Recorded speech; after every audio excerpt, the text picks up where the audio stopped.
was gonna invite you to my video game trivia night, but it's kind of far for people in Seattle. But is it in the east side though? It's it's in Kirkland at the Wild Rover, and it's I'd go to that probably. It's the last Tuesday of every month. Okay.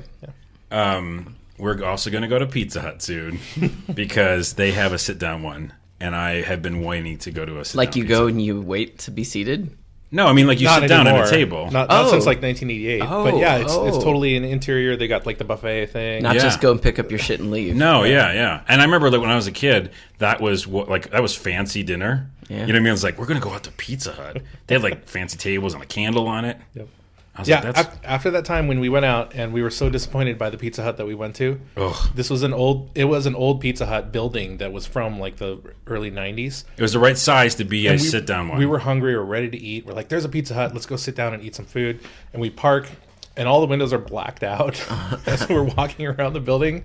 And we get there, and the whole building, I don't know what they have in there. It must be a warehouse for Pizza Hut or something. But now it's just like a little 6 foot by 6 foot, like the carry-out window style. So fucking bullshit is what it is. It is bullshit. I mean, if you're going to do that... Oh, here's the problem is that they had the whole like parking lot all paved new and shit. It was like, oh, look, a new parking lot. It was ready. It's it was ready like to for be the grand a Pizza reopening. Hut. Fuckers. Hey, we're doing a podcast, and we're already started. And that one of those voices you heard was Nathan Martin from SRGE. Hello. And all other things like Microsoft Now and Video Games Northwest. Yep. And other things. The only thing that's really active at the moment is the question block, which is my monthly video game trivia. But even that's kind of like, just once a month. Mostly it's the Xbox stuff. You got to bring your podcast back. I should. Yeah, well, we have to now because I have... That's a good reason to do it, but we have to.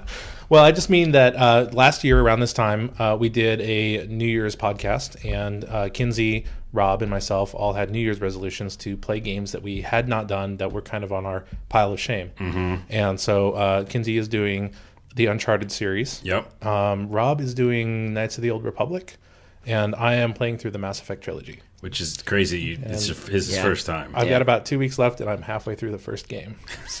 So we'll see if that happens. I don't know if it's going to happen. I know. I've heard people say they can finish the first game in 6 hours. If you don't do side quests and stuff, yeah. Yeah.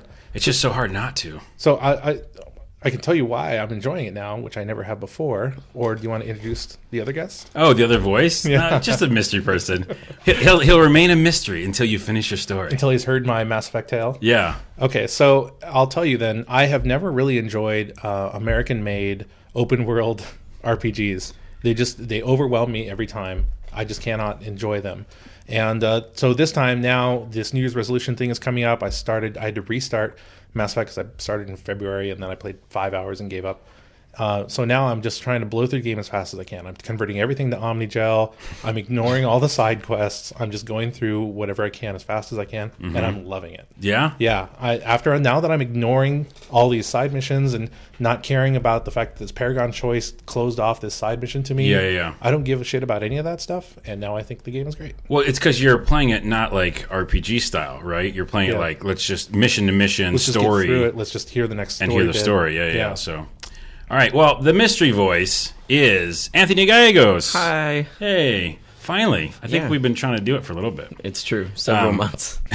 And we live in the same area. So. I know. So some of you may know him from many things on the internets. Ziff Davis, 1UP, EGM, IGN, Rebel FM. I was noticing a lot of MNs there. Mm-hmm. And Comedy Button, you're doing that? Yep, still doing that. And I need to get caught up in Rebel FM, I was telling you. So, yeah, well, we've had a hard time making it as regularly as we'd want to lately. Oh, really? At just the holiday time, 2 people that do it still work in the press side, and for them, holiday time means like almost no free time. Yeah. It's and really you hard. still do that with the whole Skype business and everything. It's tricky. So we're lucky to have you actually in person here. I know. It's just fun. It's weird. It's great to do a podcast in person. I know. We should do like fake delays though now. We're like... and anyway, you and I you go. You can start talking. Yeah, you can go. Okay. Yeah. All right. Okay, so let's go. We're going to talk about what we're planning to start, and then we'll do some news, and we have one controversial news story. Ooh, you said you were going to leave that out. Well, no, I'm going to leave that one out. There's 2 of them. Okay. Yeah. We'll start with you, Anthony. What are you playing right now? I'm playing the Talos Principle. Oh, yeah. That's a new game from Crow Team. the guys that made Serious Sam, which I would say for a lot of people doesn't necessarily make it like you hear that and you're like, those games always seem kind of really stupid to me, which they are. They're very stupid. But the Talos Principle is really not stupid. It's like it seems like it's made obviously to show off their own internal engine, but it seems like a totally separate team than the Serious Sam people, because it's a first-person puzzle game if you've never seen it, and it's closer to Portal than it is a shooter. Like it's you're a wizard, right, or something? You're a robot. Oh, and in the very Which first, is like a futuristic wizard. Yeah, okay, yeah. You're a robot, and in the very first second, you're introduced to God, and he starts talking to you, and he says, "I am Elohim," which is the God from the Judeo-Christian Bible, like, and he's like, and I am I am Elohim, I'm here to make you blah blah blah, explore this world and learn its mysteries and stuff like that. But as you go through, I think it's kind of hinting at, maybe it's programming and not God, like this is all part of a simulation.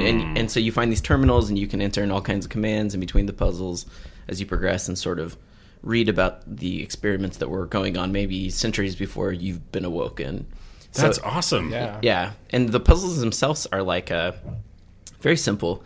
They either revolve around using like these little ray guns that can disable things, but you can only disable one thing at a time, and usually you need to disable them in a very specific set of events. Or they have the very classic, like Tomb Raider sort of puzzle thing where you have little staffs that can bend light in different directions, so then you have to create a light chain in a certain way. Okay. Is it side-scrolling? Nope, this is first person. It's all first person. Like I said, it very much feels like Portal in that sense. Yeah. Except that there's no combat at all. Like if you die, it's because you get killed by something like the equivalent of a portal turret. But there's never any sort of like crazy pressure. And I would say it actually so far has way less sort of reaction speed timing than Portal did, because Portal you still had to make some pretty intense skill shots. Yeah. And I would feel like in Talos Principle, it's very much a thinking person. A cerebral kind of thing. Yeah, exactly. It's like... Yeah. Do you find yourself like? Do you feel it difficult, or is it like you can handle most of the puzzles? Oh yeah, so far I mean I'm through the first 4 worlds of like 12, and the first 4, I've only had a few of them where they really gave me pause. But that being said, in each world there's also like these stars you can get, there's like a secret door that you can unlock, like in the Temple of God. There's always a secret door, right? But to do it, you need to get all these stars, and to get these stars, you usually have to do things that I don't think things that really change the way you would think about doing something. So for instance, in those light bending puzzles, you have red lights and blue lights, beams, and you can redirect them. And in one, I saw the star. It's very obvious. It's right there, but it's in an area where there's only a blue light beam. And each of the areas you go into are all part of one bigger map, but they're all part of one bigger map, except that they have really high walls around them. But somehow I know now that I have to get the red beam that's in one of these other high-walled areas bent up and over and shot into this completely other puzzle area.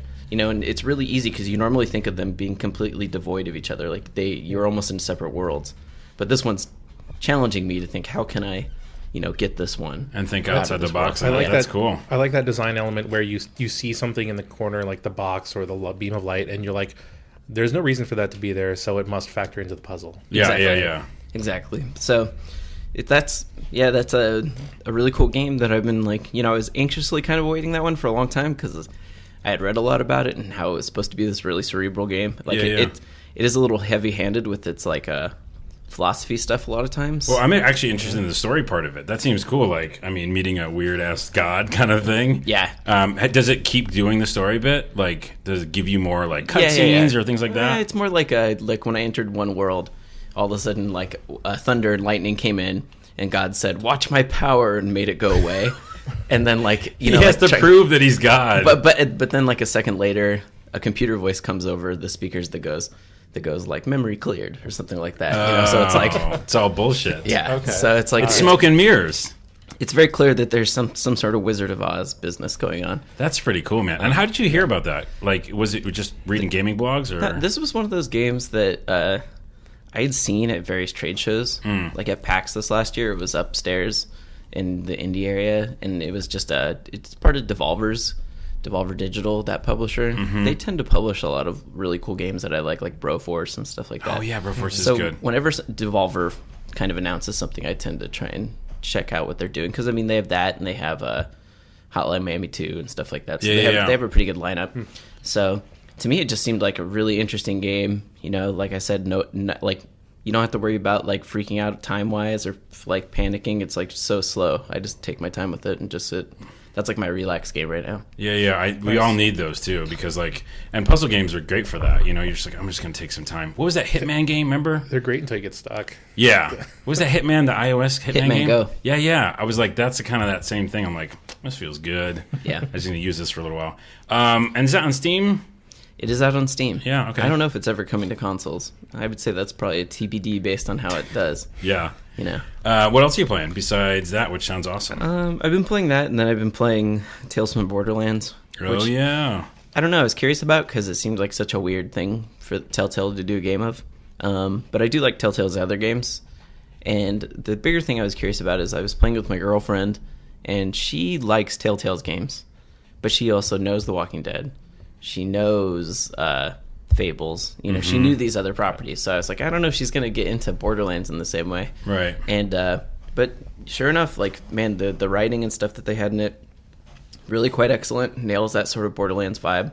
But it makes it accessible too, right? It does, like exactly. People can be like your girlfriend could just watch it. You don't need to and be know. like, yeah. I was what it curious is. about that from the other perspective of like, what do people who know Borderlands and know that world? Like, that's obviously Telltale's injecting their humor into it. Exactly. Yeah. So it is like a, if you know Borderlands and you've played it, then there are characters that come up and they're the ones who are giving you the quest that you're doing and stuff like that, and they're the ones you're interacting with, and they are very much characters that you interacted with playing your favorite characters in the regular game. Yeah. So, and the humor's there, right? So that's what keeps people the coming humor back. is very good. That's cool. Yeah. So what's the guy who wrote most of the Borderlands? Anthony Birch. Yeah, Anthony Birch. He has some jokes in there, I heard, but not like a ton. Yeah, I'm not positive, but I feel like that sort of humor has definitely made it into this. So it's obvious that at least their team had some sort of oversight to make sure that the tone was consistent. Yeah. And I think he actually got actual jokes in there. That doesn't surprise me. I think he was in Indoor Kids recently, and they were talking to him, and I think he mentioned he had some jokes in there. He didn't work on it full proper, but Sure.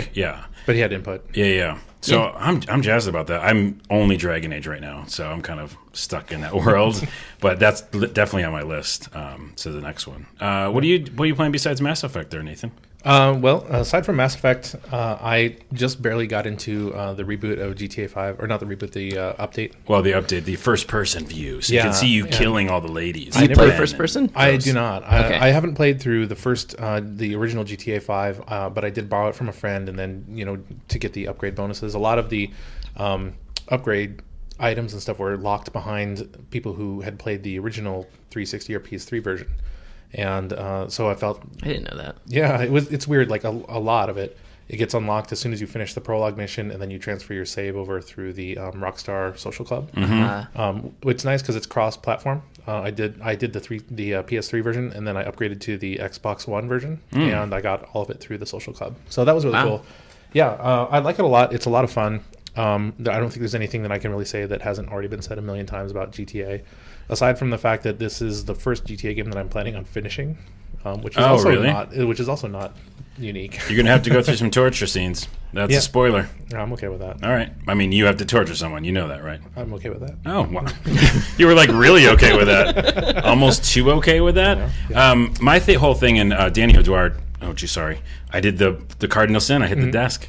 Danny O'Dwyer, a friend of mine, did a great little piece on the idea of first person with GTA. Yeah. And how it just changes perspective of it. Yeah. All of a sudden, you're stabbing people and shooting people in the head and killing cops and weird shit, and it just makes you think about it differently. So I'm interested. Have you felt like that? I haven't, but I really get into the story. Like, I like the story that Rockstar builds.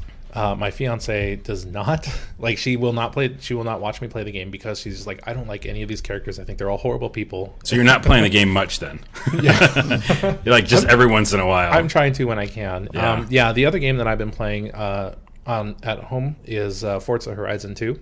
So I bought that game right after it came out, and I just love it. I think it's an amazing game. It's so much fun. The open world is really great. They did a really great thing with it, which was there are a lot of roads, but there's also just tons of straight up forests and giant fields of lavender and wheat. That was and very stuff. specific. Well, because it's set in Europe. Yeah, okay, the yeah. French lavender fields. And I'm glad because I love lavender. yeah, and it's a lot of fun. And I'm super excited because today they announced Into the Storm Island, which is an expansion. It's a whole new area. They've it's very focused on off-road, so they've added new extreme vehicles and upgrades for existing cars. And the island itself is just very heavy terrain, rough. Off-road seems very weird for a Forza game. It does, but I mean the engine that they use to control the cars is very realistic. It's very physics based, so it's easy for them to kind of transition off of the road and onto the gravel, and they do a fantastic job with it. Is there rain?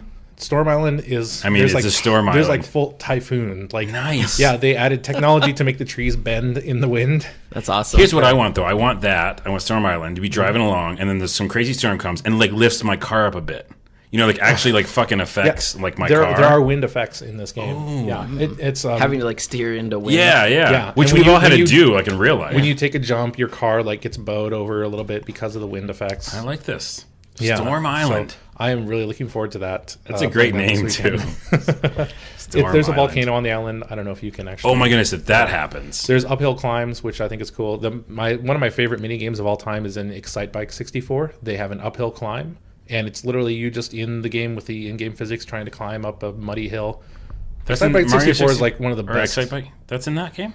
Yeah, it's in that game. There's a bunch of mini games in there. There's an endless desert in that game. It's one of my favorite best games ever. Sounds a little bit like Trials in a way, back in the day before Ooh. Trials. It's very Trials-y in that regard. Yeah, it's a lot of fun. Yeah, to have the expansion pack for that game though. Yeah, and what do we get for a sequel? Excite Truck.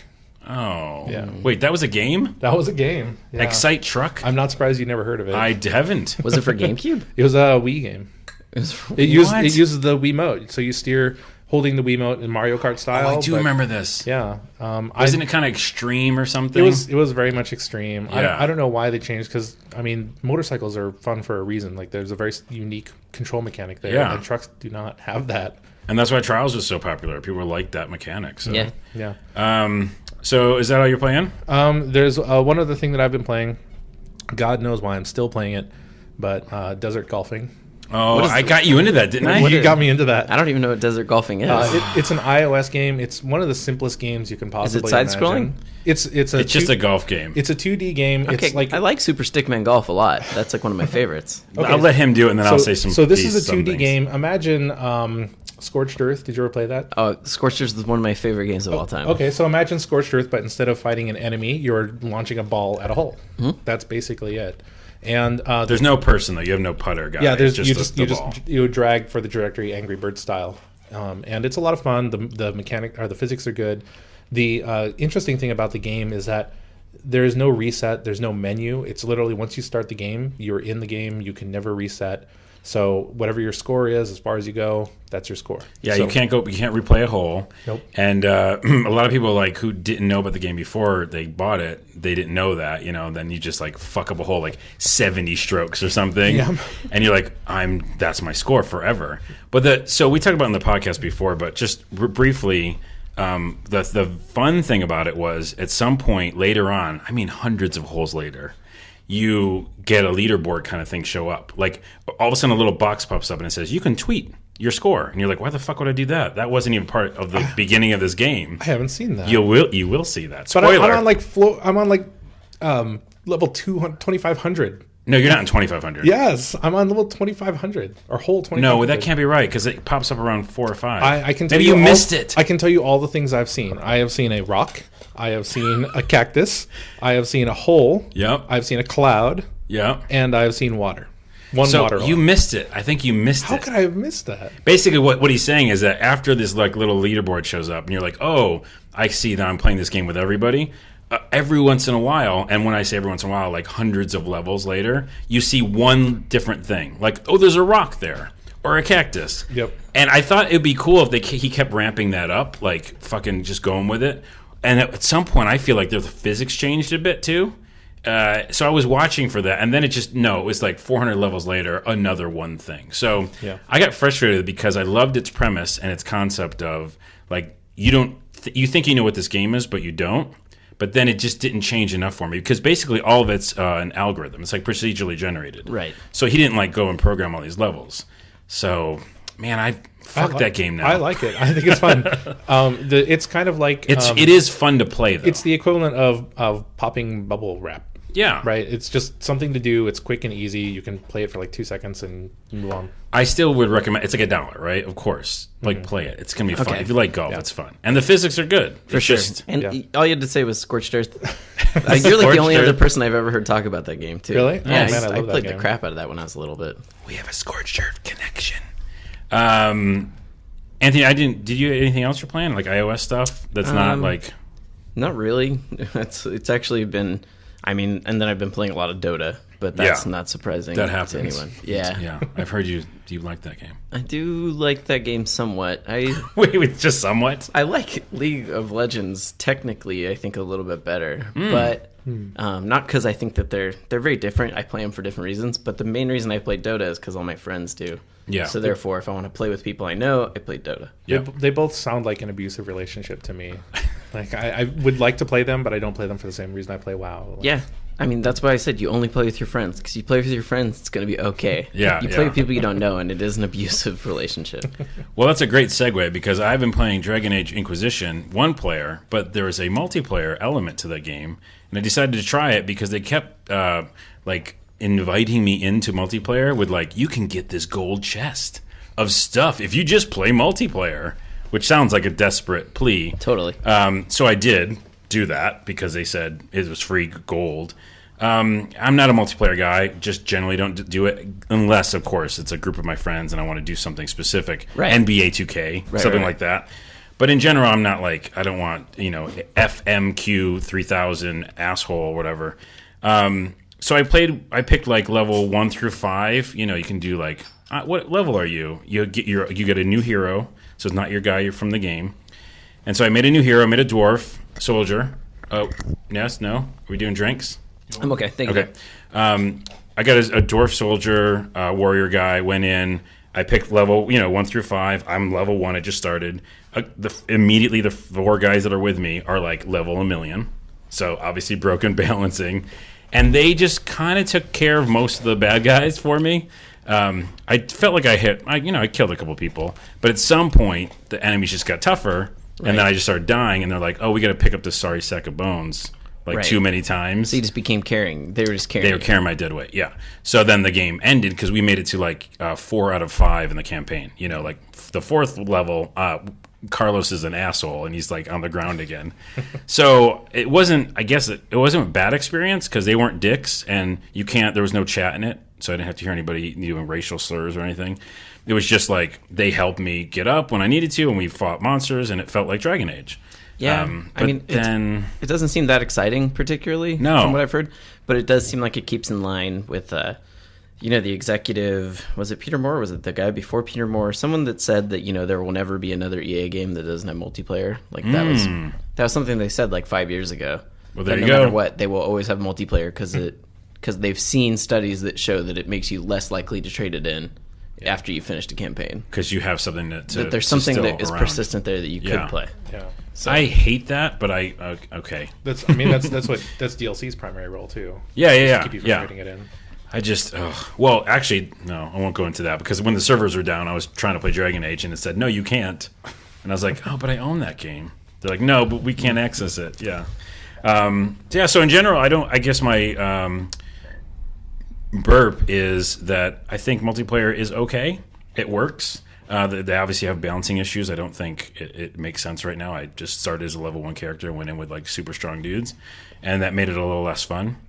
But I just generally don't care because I want to finish the game, Yeah. It's Skyrim. They did a really good job of, good/weird job of making it Skyrim as well as Dragon Age, and it makes you want to only play that game, and beat all the side missions and main missions. So I live and breathe Dragon Age Inquisition. Do you think if I have never played Dragon Age 1 and 2, that I could play Dragon Age 3 and just skip the first 2? Yes, because I hadn't. So Kinsey, who's basically our unofficial co-host, loves Dragon Age to death. in a weird way, like an unhealthy way. Yeah. And she keeps leaving Dragon Age Origins around my house, like just leaving the game. And she knows that I don't like the the tactics kind of game part of it, where you have to monitor all these guys, and I hate that shit. You know, that's why I like Skyrim, is because it's me. I'm the hero, and that's it. Mm-hmm. That being said, I love Ultima, old school Ultima, and I love the idea of having a party. But someone's phone. Come on. Is it me? Oh, it's me. My own party phone. You thought that having your phone on another table wouldn't save you, but I am popular. No, so yeah, I think you can play it because I'm going in kind of brand new, and the tactical combat is, you don't have to worry about it enough. You can kind of treat it like an action game. Okay. Do you know what I mean? Yeah, I mean, I didn't play Mass Effect 1 for the same reason. I skipped 1 and just went to 2 and played 2 and 3. Yeah. And it was because of that same thing. Like, 1, I felt like I had to babysit my people a lot. Babysit, exactly. And 2 and 3, I could generally worry about my powers. And only if shit really hit the fan did I ever have to be like, I want to optimize what you're doing right now. So and they do a really good job of, when you want to do tactics every once in a while, like a big boss, you go, all right, let's hit the big PlayStation button if you're playing PS4, and then you go, let me think about this for a minute. You set things up, but then again, you go back to kicking ass and playing it like an action game. So, I think it's a great introduction. You can, just so you know, you can play Mass Effect 1 that way. I think you just miss out on a lot of stuff. I'm picking the same 2 characters every time I go on a mission, and I feel like I'm not missing anything. So it might be worth going back to. Maybe. I think that if basically I was itching for an RPG, and since Skyrim, etc., and Fallout 3 or Fallout 4 still isn't here, so it's been fitting the bill for that. I will say also, last thing on the Dragon Age bit is I've been trying to romance this scout girl. Her name's Scout Harding. People who play the game know her. She's in your group? No, she's just like a lady you meet whenever you go to a new area. Okay. And she's a dwarf, and she's cute. She's got freckles, and I like her. And but you can't people have told me you can't romance her, right? So I was like, well, let me see if I can do that. So I kept being real nice to her, and she finally gave me her first name. Spoiler, it's Lace Harding. Lace Harding. Isn't that a nice name? Can you not give her gifts? That sounds like a romanceable name. It is. Lace. Like, I could see her in her lace. Is that awkward? No, it's okay. Perfect. That's where we should go. Is that still how you romance people in Dragon Age? In the old ones, it was like you gave them gifts. I can't give any gifts. Their love. Okay. Yeah, I think I just keep talking to them in the right ways. There's like a little dialogue, just like Mass Effect, and it's like a heart, and you go, I don't want to do that one. But so she gave me her first name, and she said, let's hang out at the bar soon. But then she's hanging outside the bar, but she's never in the bar. So I don't know what she's doing. I think she's playing mind games. But I think I might love Lace Harding. So that's my thing. Also, I'm playing... oh, man. I did this for fun, but you know how Kim Kardashian had that game? Yes. Mm-hmm. Well, I'm playing the Lindsay Lohan game just to see. I saw that picture of you. I know. I took a selfie in the game. Yeah. Is that part of the game? Yeah. Okay. Of course. It's him on with a professional photography backdrop. It's all animated, of course. Yeah. Sure. I put like an emo haircut on myself. But you look pretty hip. And by the way, I just bought a snake, so that makes me cool, right? That ups your cool points? It ups my cool points. The game is not fun and is shit because basically, remember Clicker Hero? Did you ever play that? Yes. Yeah. And I played it too much, probably, right? I think we all did. Yeah. I left it on overnight. I left it on for like a week and a half straight. Nice. So we all don't feel dumb. So it's that game. Okay. So instead of clicking, you're like swiping to get fans, right? Okay. And then enter in all the other stuff we did in Clicker Heroes. Things that make the fans go quicker. That. Yeah. Oh God. Get coconut water. And, what do they call that genre? Waiting games. Is that That's it? pretty much all it is. I think it is. Yeah, I've heard there was like an extra credits did a thing about why they're exploding in popularity. But they are insanely popular. Yeah. Now, I mean, I think the only reason, to my defense, and maybe you can defend it in the same way, Clicker Heroes was close-ish to RPG. In the most vaguest way. It was skinned that way, but it was still a waiting thing. It was just you waited. It was. And then by leveling up this person, my waiting time went faster. But they had interesting stories, at least, those characters. Sure. It was like, funny little sentence and stuff, but yeah. This is what this game is. It's rubbish. Someone's finally monetizing one of those. Yeah. Although I did put the Lindsay Lohan makes a video game post on our Facebook page, and it got 1 million views. And I'm like, oh yeah. I said Lindsay Lohan. I think that's just it. Yeah. Like they were just like, oh yeah, I'll click on whatever that is. Have you guys seen Mean Girls? Oh man, This- Mean this Girls sounds like is Mean Girls, Lindsay the game. is Lindsay Lohan's best movie. Yeah. I Thanks to think Tina I Fey. remember of it. It was written by It's good. Tina Fey, if Yeah. I remember Oh, right. jeez. It's coming back to Netflix in January. Don't ask me why I know this. It seemed like it was just a dumb teen girl high school movie, but it's actually just a great comedy. It's really well done.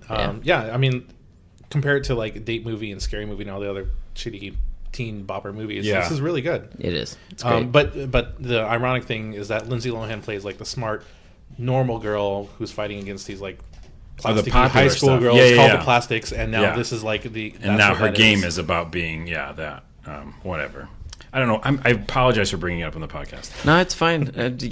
She's putting out a game. At least she's not dead. I don't know. I feel like She's being productive. I felt like she That was is a going to silver lining. There was a while there. She was one of those people that I was like, "Are you going to be dead soon?" Yeah, Like, you know what I mean. Was she So- the one yeah. who like started punching people and had shaved head? And who was the shaved head person? That was that Britney Spears. Britney Spears went crazy. That's Yeah. right. Yeah. They all go crazy. I feel you got to cut them slack because they grew up in like a world that we have Oh yeah, I'm no not saying idea what it it's was sad like for in a them. lot of ways, don't but I'm know. just saying it's just like that's why I was like, are we going to hear about when are we going to hear about like she died or something? 'Cause- Yeah. Well, she did. Why are we talking about her? But she did do that movie that no one ever saw. I feel like she played a famous person in a movie. She Anyways, played- that is it. We're not talking about Lindsay Lohan anymore. We're going to take a quick break. I'm going to get a new drink, and we'll be back with some news.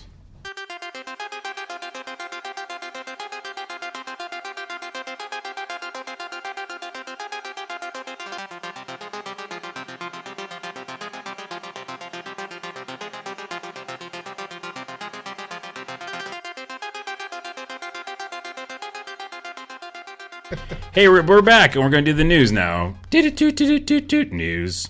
I don't ever do that. This is the first thing is just because we were talking about Dragon Age, they have some new content coming out. Or it's out already. They were just like, hey, we're going to announce some new stuff, and it's out right now. Wow, really? Yeah. I guess that's not that surprising. I mean, nowadays DLC gets announced very rapidly. And they can just do it. Just Yeah. like, here it is, it's released. Is it single player or multiplayer content? It's both. So there's multiplayer, which is this mode, I don't know, it's a thing called Destruction, which is an expansion for multiplayer that adds new paths to existing locations and introduces dangerous new wildlife, plants versus zombies, prone to attacking both you and your enemies. That sounds like plants. So you guys were talking about multiplayer being interesting before. My favorite multiplayer experience was in Journey, Oh, yeah. where that's I was great. trying to get somebody to sit down with me for 10 seconds. Oh, yeah. Remember that? Mm-hmm. That I just like if I can talk to somebody and if somebody can talk to me, I'm just not into it. I don't know about you guys. Well, no, if you can talk. yeah. If they have the option to communicate with me, I'm out. Well, the positive spin then is that when I did play the multiplayer, it was cool because we weren't talking to each other. We were just doing our mission. People were healing me when they needed to, which is more than everybody else. And so Destruction adds more to that. Well, so that's the thing. That was the question actually that I was leading into with Dragon Age, which is there more to the multiplayer than multiplayer fighting? I mean, do you interact? Do you spend time in towns? No, it was just like doing missions. It's very much like Mass Effect's was. Mass Effect Yep. 3's multiplayer was just all 5 of us drop in and we have to do this mission, take out all these guys and capture these points, and then we're done. And then we're done. Okay. And then during, they kind of have a little bit of banter. Yeah. So at times you're like, oh, this is the backstory for these characters, but you're just killing enemies. You don't care what they're saying. Yeah. Okay. But the other upgrade is called the Deluxe upgrade.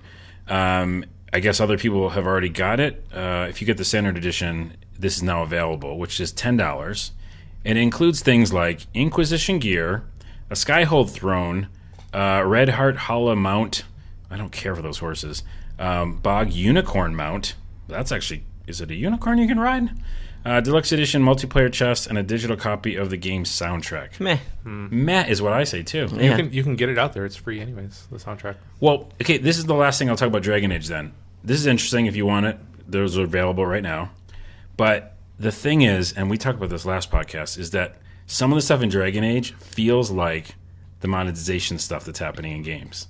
Like, there's a war table where you can set up little missions that your characters can do, 3 of them, and it says, this will be done in 2 hours. Or pay to make it go faster. But it doesn't say pay to win. Oh. Yeah. But the point is, it says something that we think of when we think of monetization.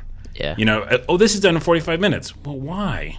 You know, like, and their reasoning, I don't know what it is, but the idea that the character would have to take a while to do that. And if you did all of them right away, then you could just quickly get level up or You'd something. never have any reason to check in on it again. Right. So I think for that mythos and that kind of concept, but there are lessons to be taken from gamification of like doing something and the repetition that comes with things like Farmville and all the Facebook games, which is that if you can get people into a routine, then they're going to come back and do it. Mm-hmm. And this could be like taking those lessons and applying them to a regular game.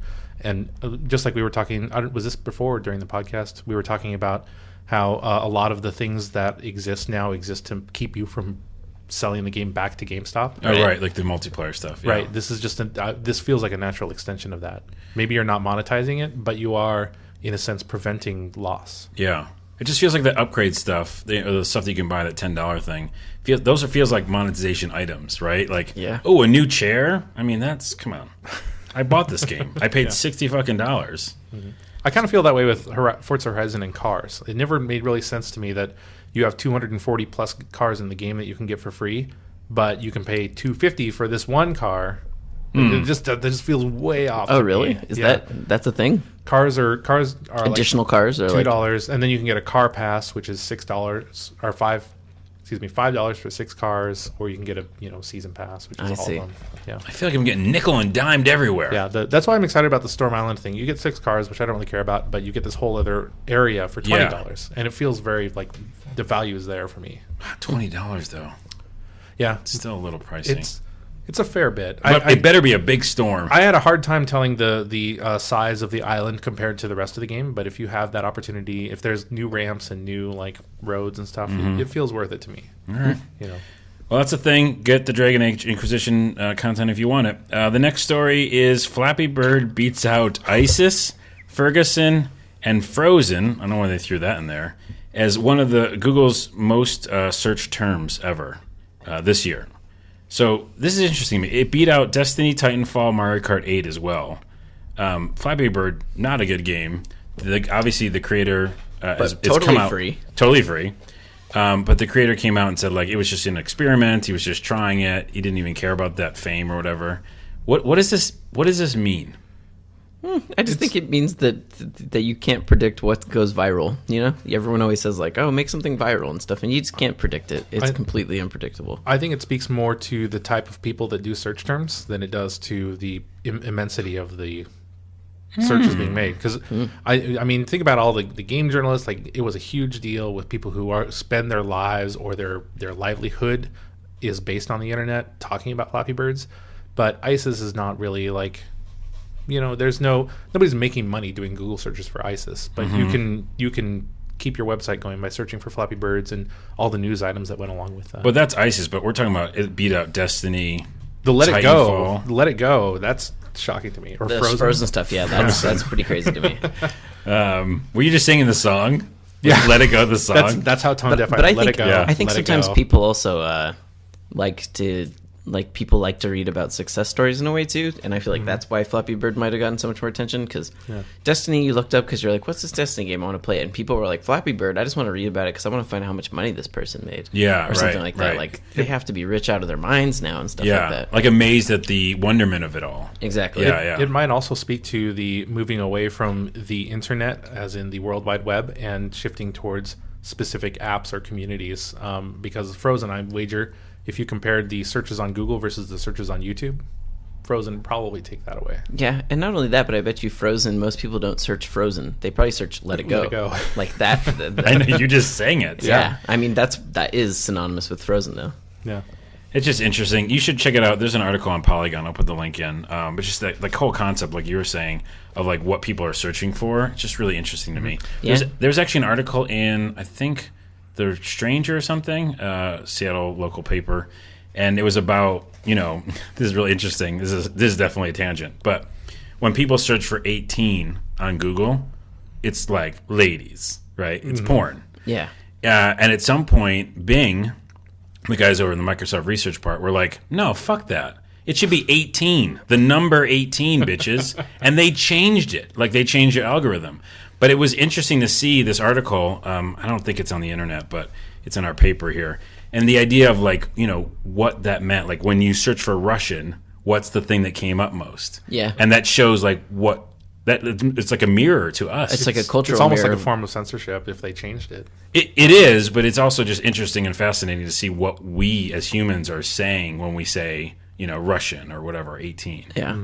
That's got to be tough for the stuff, something like that, too, because publications, like when I was at IGN, we would look at Google search terms, SEO stuff, and that'd be determining coverage to some extent. Mm-hmm. But if you hear that, you're like, what can we do about Flappy Bird? What Yeah. are we going to write about Flappy Bird? Like, Yeah. So you were in games journalism right at the height of the top 10 lists. Yeah. Right. So, I mean, how did that come about and how did you guys react to that? SEO stuff, I was pretty resistant to it at first, but I think as I went along, I realized that it was just in some way, sadly necessary part of the business. Like the bottom line is that websites rely on impressions to make money, and you don't make money unless you can get a ton of impressions. And so sometimes it does come down to creating content that people will read because you're looking at what they're searching for. Like, Yeah. Yeah. It's a little bit sad to me that, as of right now, the end game is you won't believe what such and such did to so and so after this and that. right. Unfortunately, that type of headline writing, I think, is really shitty. Like, I would always discourage that. Even now, I think that I try to avoid it. I try and avoid it too. Yeah, It feels old timey, like the like a newspaper, like extra, check this out. I know, and it's interesting how technical they've gotten with the manipulation, because you also will see on Facebook the you wouldn't believe what she did or what her dad walked in on her doing, and then they've drawn a crude red arrow pointing just off of the image that in such a way that the way that Facebook crops it, you can't see. That just makes me like sad about humans. You know what I mean? I'm like, really, guys? yeah. Come on, pull together. Yeah. Be smarter. We're dumb and we love gossip. Be better. Be better than that. Lindsay Lohan's app sells millions. Next story. Sears to no longer sell games and putting all games in stock on sale. The bigger story here is, what the fuck? Sears is still around.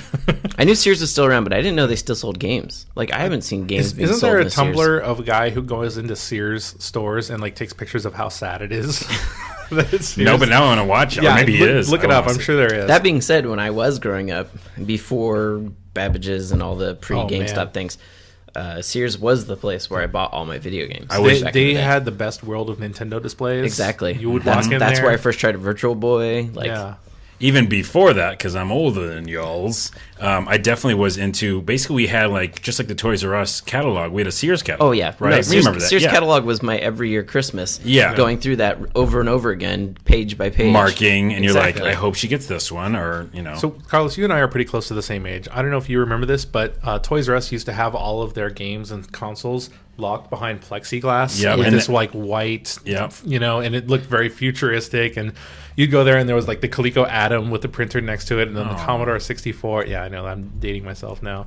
But just that kind of stuff where you pull out the card and take it up, and then they pull out the box Yeah, for you. yeah. That was my shopping experience. That was my window shopping. that was pretty magical too, because you'd bring over the ticket, and then you'd look in, kind of peek into that little room. And be like, cage. yeah, what else is in there? I don't remember that game being on the floor.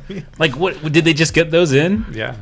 But Sears was huge for me, and I agree. I mean, it was a big deal. Sears Roebuck. I mean, fucking 1800s or some shit, right? Yeah. It's been around. It's interesting to see them fail so spectacularly. I mean, granted, it's a slow train wreck, but the fact that they are even having this problem, considering a large part of their success is based on the catalog, you'd think that they would have been able to transition to like a Online. digital. a digital Yeah, version yeah. of that, and they just didn't. You know what it is, and this is we talked about it so many times, and I want a T-shirt that says #Nothing is fancy.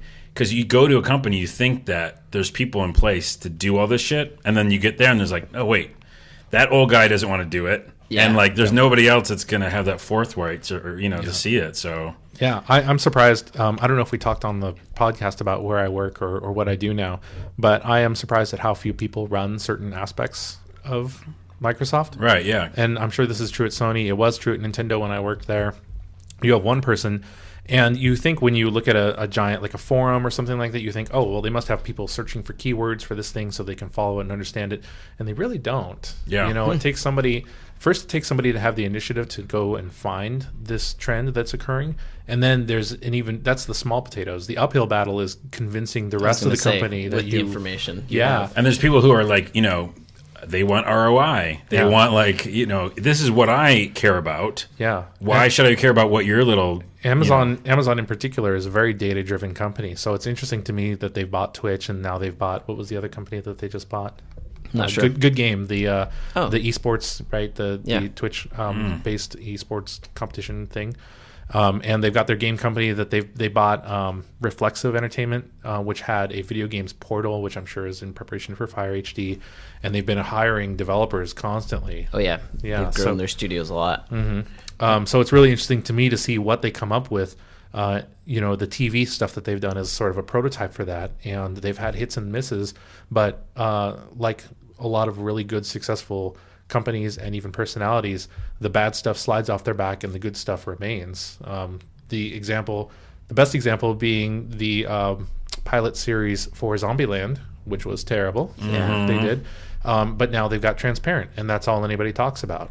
Right. Transparent and Alpha House are both very critical. No one even talks about Zombieland anymore. What are you talking about? There was no Zombieland. Yeah, and that's really the result of a very data-driven environment, even in creative spaces. So what you're saying is that it allows them to very much minimize the amount of waste they're going to do. Like, this isn't working, kill it. We'll go on with this because this does work. They're not going on intuition. There's not some executive saying, I like Zombieland, we're going to keep doing it. They're like, well, the numbers don't support it, so we're going to drop it. Okay. And we haven't really seen the fruits of that labor in the game space yet, but I think we will soon, and it'll be really interesting to see. Yeah, I think that's definitely more mobile game companies are very data driven. You know what I mean? Like, now that I've worked at a mobile game company a bit, I've just seen through them and talking to my friends that work at other studios that, it's like they'll look at a bunch of data before they even start pre-production on a game, because they'll be like, here's the game we want to make, but then does that game actually, what's our user base actually like? Will they play a game like that? Blah, blah, blah. For how long will they play that game? It's like all that stuff determines whether an idea even goes past and the amount of metrics that they can pull based, like how long are they spending on this one thing? Are they coming back to this thing over and over?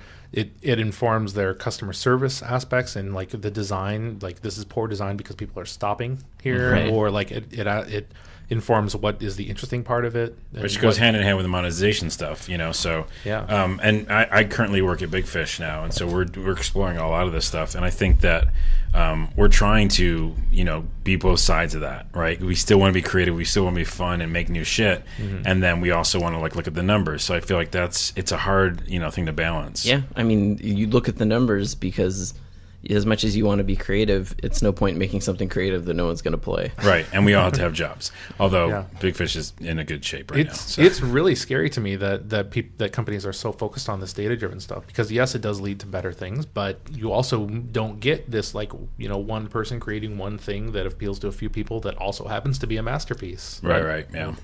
Well, to finish off the Sears story really quick, there's some deals they have because they're going down with the games bit. Just getting rid of everything. And some don't make sense. Some do. The Forza game we were talking about, Forza 5, right? You're talking about? No, Horizon. Oh, you're right. Horizon. That's right. Well, 5 was a launch title. Forza 5 then is $14. That's great. That's still great. Okay, is it? Yeah. It's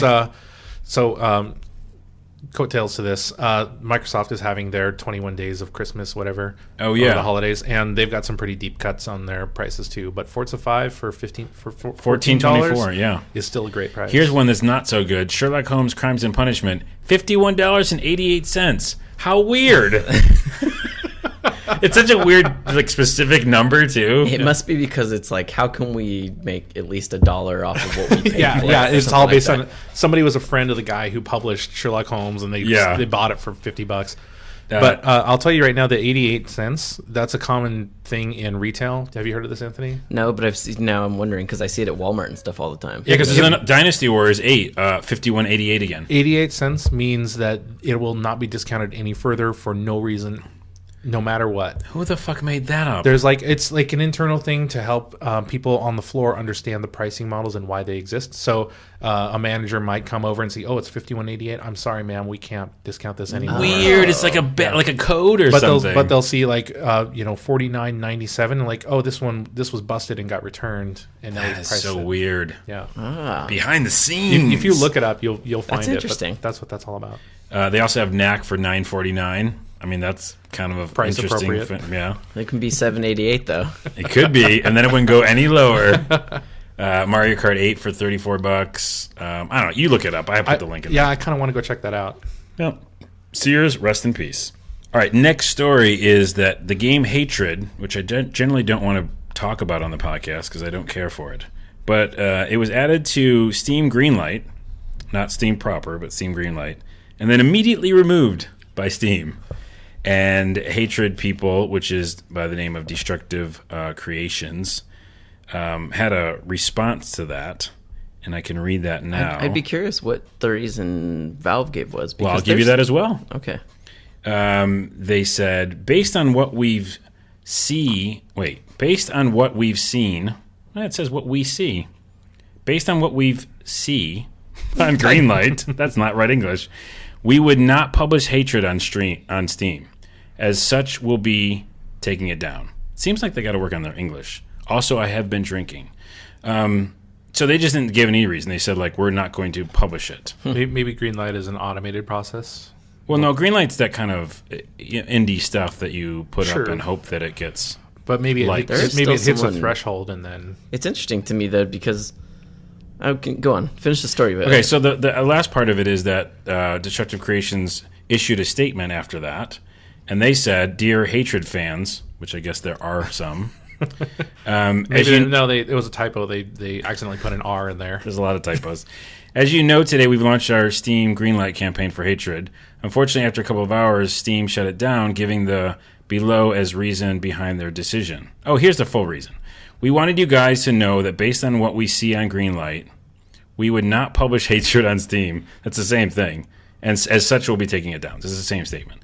So even though games like Manhunt and Postal are still available on Steam, we, of course, fully respect Valve's decision, as they have the right to do so. In the same time, we want to assure you that this won't in any way impact the game's development, game vision, or gameplay features we're aiming for. The game will still be released in Q2 2015. And then it said that, hey, we've gathered up 13,000 upvotes and ended up number 7 on the top 100 list before they took us down. I am curious. I'm not saying that I think Hatred is a game I would play. Mm-hmm. But I do feel like in some ways it gets beat on right now, and I kind of don't understand it, because is it just that... Because there are a lot of games that I think are just as stupid and violent. Mm-hmm. You could say it's a toxic environment for non-PC things right now. Yeah, that's just what I'm wondering a little bit. Is it just like if that game had come out 5 years ago, would we care? I don't know. It's like my first question when this came up was is it fair to say that a game from 2003 or 2002 or whatever is a game of its time? Have we really gone that far past 2003? Mm-hmm. That or whenever Postal came out? When was last Postal? But Postal was still ridiculous. It was terrible, but it was also tongue in cheek and not want to say funny. Yeah, but even tongue in cheek can't pass muster these days. Yeah. I just feel like. Well, I do feel like, for instance, the level No Russian in Call of Duty Modern Warfare 2 was that 2? Mm-hmm. That wouldn't even be made now. I bet. Right. I don't think that would happen. Really? But yeah, I think now gaming press people would probably have too big of a shout out to it and they'd cut it out. You know what I mean? It's I think in some ways that's kind of sad. I'm not saying that No Russian handled it the best, but I do feel like there's got to be a balance there between people being scared to be creative because yeah. Just to clarify, No Russian, that's the level where you were a terrorist in an airport. That was the one where you were technically undercover, and so you. Yeah, but you were still shooting people. Exactly. Yeah, exactly. Well, what's interesting is we talked about earlier, when you get this first person for Grand Theft Auto, you start thinking of the actions that you were doing normally as the characters, but then you're kind of experiencing it differently. And I think that the key thing for this game is that it just feels we obviously have. You've got to be understanding of the time period that we're in, and right now we have a fucking problem with guns. It's a sensitive issue. It's a real thing that affects people. I agree, but I do think though that the dangerous part about this would be people. Then what worries me sometimes is when I see people who are in the press advocating that video games are making people more violent. Yeah. Right, and that's that to me is what we're talking about. I think that Anthony's pulled on an interesting thread, which is this idea that the press makes it toxic. Yeah, well, the press sometimes, I just think that, to me, it's as someone who was in the press, I think Hatred's gross too, but at the same time, I don't think that like I guess what I'm trying to say is like I think it's gross, but you would still report on it. Yeah, I mean, in a non-judgmental way.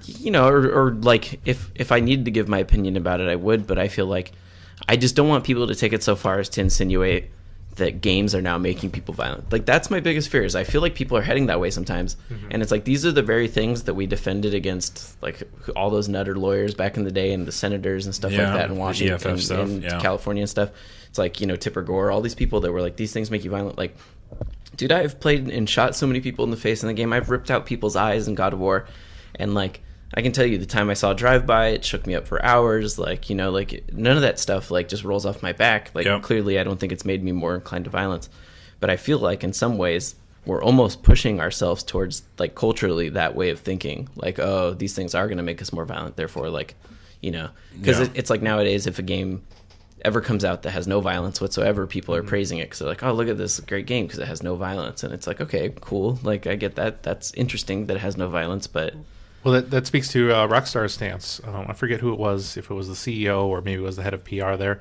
They were responding to criticisms of, obviously game like Grand Theft Auto by saying, if you don't like it, don't buy it. Yeah. And that's a very metered and reasonable response to these kinds of accusations that these things shouldn't exist. And really that speaks to what a lot of the very conservative or boys club or privileged group, whatever you want to call them, of gamers are afraid of, which is that games like Grand Theft Auto 5 won't be able to exist, or I guess hatred won't be able to exist. And that's not what journalism should be about at all. It should be about letting games like hatred exist and reporting on them fairly and letting the consumers decide whether or not to purchase it. And I agree with your whole point of, we definitely don't want to go backwards in time with like, okay, violent video games equals whatever. But the violence is happening anyhow. Yeah. It's independent of what we're doing and creating. Yeah. And so I think that it is a slippery slope, and so I'm definitely not on the idea of like censoring stuff. I'm just saying we have to be careful. That's all I'm saying. I'm not saying that because to some extent too, I'll say when I was in press, I didn't view myself as press as much as I did a critic. So, and to some extent, they do give their opinion. That's just what they do. They're tastemakers in that sense. So, to them, I get why you would want to express it. But I feel like nowadays, especially because of like social media increased awareness and stuff like that, it's like everyone feels like they have to have a really hard opinion about everything all the time, and so you just get like culture currents. They're like way stronger than they used to be. Like, you know what I mean? Because you're like, oh, here's what I think, and everyone thinks that way too, and so it can swing like really hard, like a pendulum, a lot more than it did before. I don't know how much this is actually like a real thing in games journalism or just in general with culture, but when I was 15, I could make your mom jokes, and I could say like, your mom has cancer, and it would be funny. Or like I could make cancer jokes and it would be funny, like, because I was 15 and I was talking to other 15-year-olds.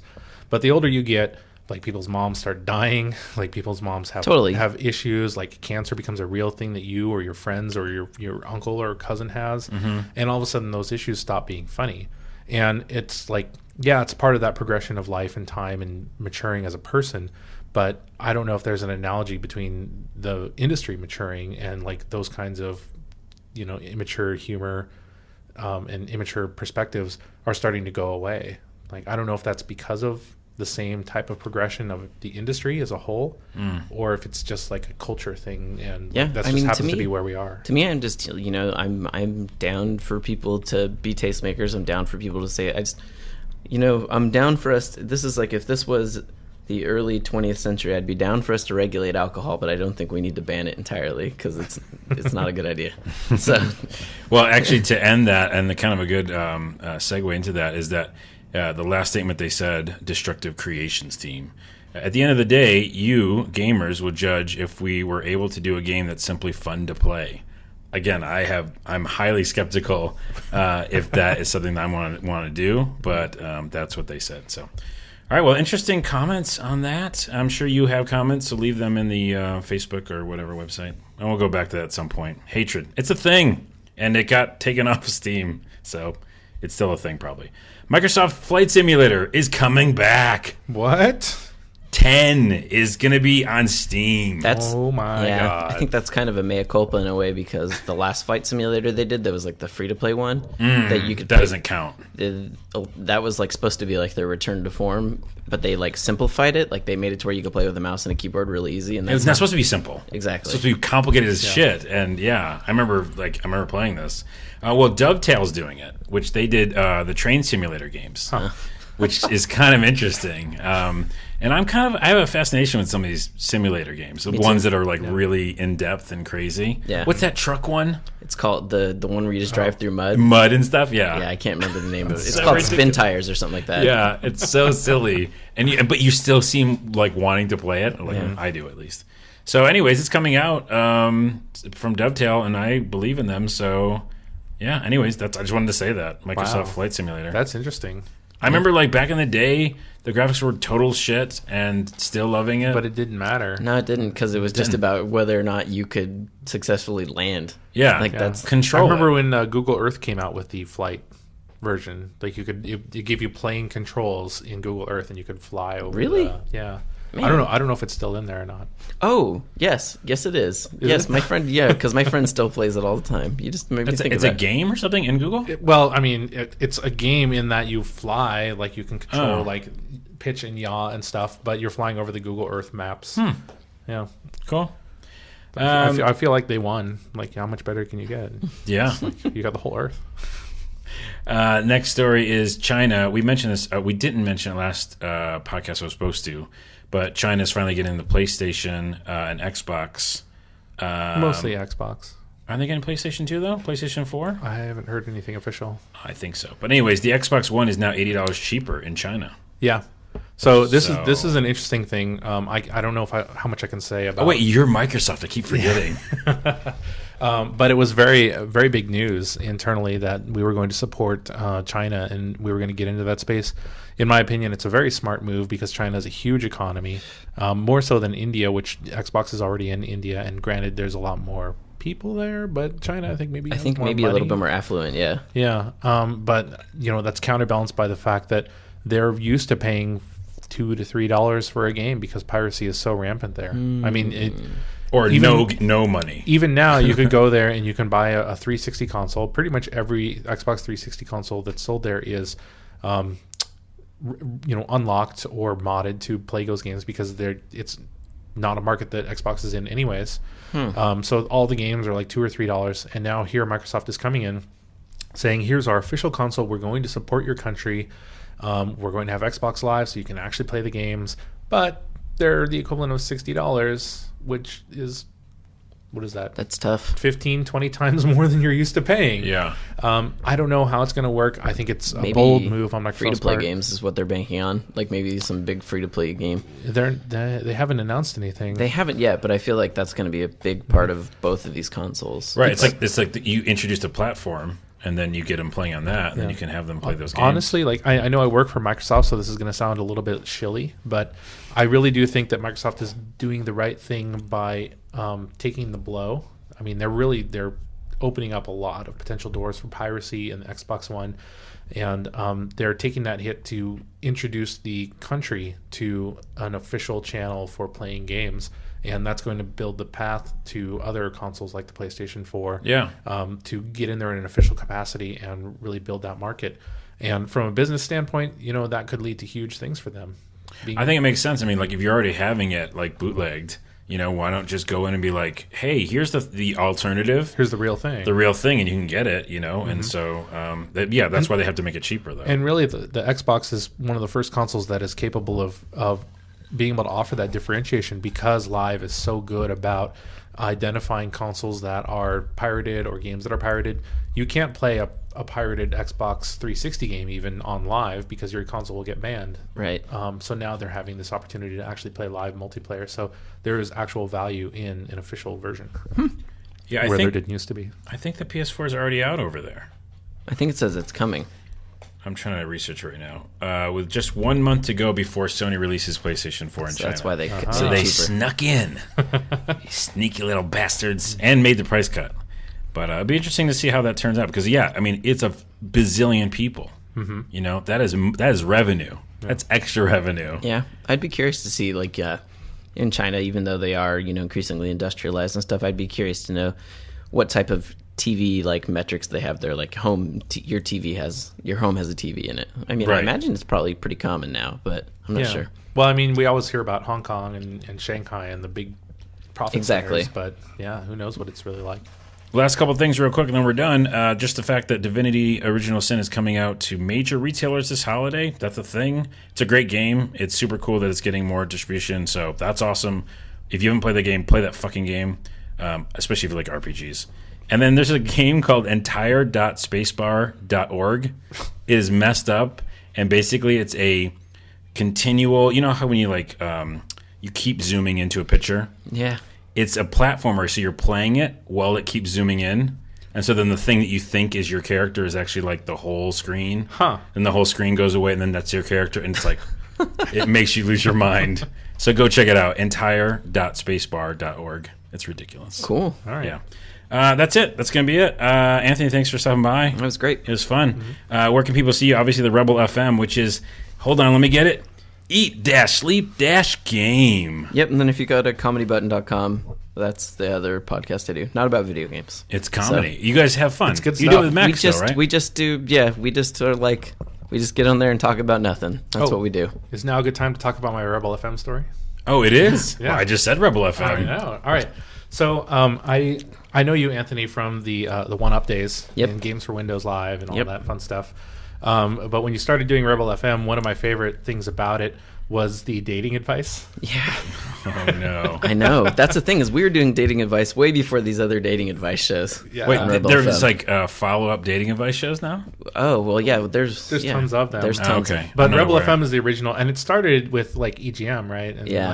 It started just because people would send them, and we didn't know what to do with these letters. We were just like, why? Why would you ask me for advice? Yeah. So, but they were always fun. And then, who was it? It wasn't Arthur. It was who had the perfume? Tyler. Tyler had the perfume. Tyler Barber. Yeah.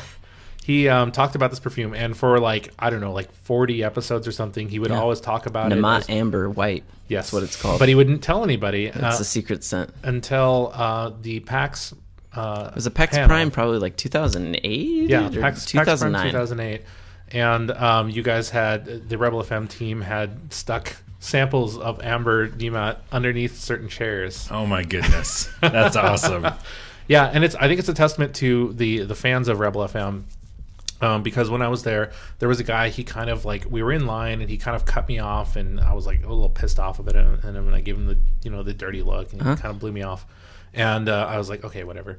And then I get in there, and then you guys announced oh, look under your chair. Some people have it, some people don't. And the guy who had cut me off, he came over and he apologized, and he had gotten the sample of there you go. Amber Nemat. Bringing people together. Yeah. That's what we try and do. So it was, yeah, that's my Rebel FM story. I really liked it. And I still have some of the Namat Amber, yeah. If you to this day, if you search for it on Amazon, last I checked, it will be people who bought this also bought Battlefield 4. That's awesome. Nice. That's super cool. Yeah. Well, thanks for that story. That's good. Bringing people together over scents. And so Comedy Button is just, is there a website for that too? Yeah, it's just comedybutton.com. Okay. Yeah. Mm-hmm. And then Nathan. Yep. I'm not doing very much these days. Okay, and then next. Hey, you can see me at feedback.xbox.com. Hey. But I'll never talk to you. You'll never know it's you. It's just a person. You won't know. But I do the Question Block video game trivia night. It's a monthly pub quiz that's here in the Puget Sound area.